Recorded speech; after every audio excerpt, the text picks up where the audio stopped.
സഹിച്ചേട്ടാ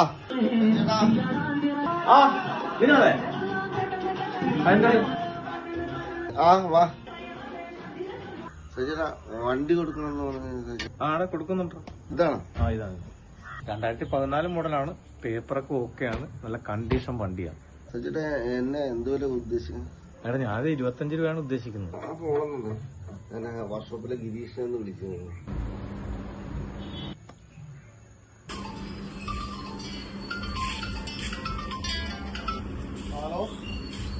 പിന്നെ ഞാനൊരു വണ്ടിയുടെ കാര്യം ചോദിക്കാൻ വേണ്ടിട്ടായിരുന്നു. കൊടുക്കാനാണോ? ഒരു വണ്ടി എടുക്കാൻ വേണ്ടിട്ടാ. നമ്പർ ഒന്ന് പറയും. ഇത് KL 32C. 2011 ഇപ്പം എന്തുപോലെ കൊടുക്കേണ്ടി വരും? ടെസ്റ്റ് കഴിഞ്ഞ വണ്ടിയില്ല. ഇപ്പൊ നമുക്കൊരു 10-25 രൂപ കിട്ടും. നല്ല വണ്ടിയാണ്. ഞാനൊന്ന് നോക്കിക്കോട്ടെ. ഫൈൻ വല്ലതും ഉണ്ടോ നോക്കിക്കോട്ടെ ഇതിന്റെ. ശരി, നോക്കിട്ട് പറ.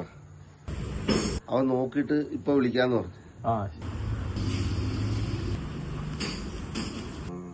അതെ.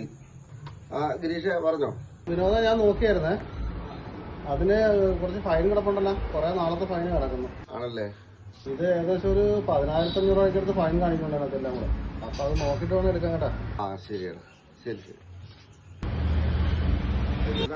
പിന്നെ ഗിരീഷ് പറഞ്ഞേ ഈ മോഡൽ വണ്ടിക്ക് 25 രൂപ കുഴപ്പമില്ല. സജ്ജനം പറഞ്ഞത് വില കിട്ടും. പക്ഷെ അവൻ പറയണത് ഇത് വണ്ടിക്ക് ഫൈൻ കിടപ്പുണ്ട്. ഫൈനോ? എന്ത് ഫൈൻ?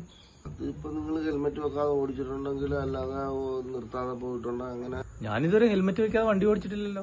പക്ഷെ വണ്ടിക്ക് ഫൈനുണ്ട്. ആ ഫൈൻ ഇപ്പം ഞാൻ മേടിത്താലും ഞാൻ അടക്കേണ്ടി വരും, അല്ലെങ്കിൽ ചേട്ടൻ അടക്കേണ്ടി വരും. ഇപ്പൊ ആർക്ക് കൊടുത്താലും ഇപ്പൊ ഫൈൻ കഴിഞ്ഞിട്ടുള്ള ബാക്കി പൈസ. എത്ര രൂപ ഫൈൻ ഉണ്ടെന്നാ പറഞ്ഞത്? ഒരു 15,000 രൂപയോളം ഫൈൻ ഉണ്ടെന്നാണ്. എന്റെ ദൈവമേ, ഞാനാണ് ഈ കേക്കുന്നത്. ഞാൻ പോയിട്ട് വരാം. അപ്പൊ ഇതെല്ലാം കഴിഞ്ഞിട്ട് എനിക്കെന്ത് കിട്ടും? അത് 15,000. അത് അതിന്റെ ഫൈൻ എത്രയാണ് അത് കഴിഞ്ഞിട്ടുള്ളത്?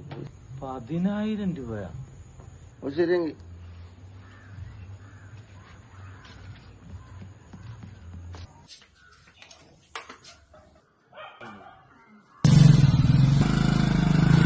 അപ്പൊ എനിക്കൊന്നും കിട്ടത്തില്ലേ? നിനക്കുണ്ട കിട്ടും.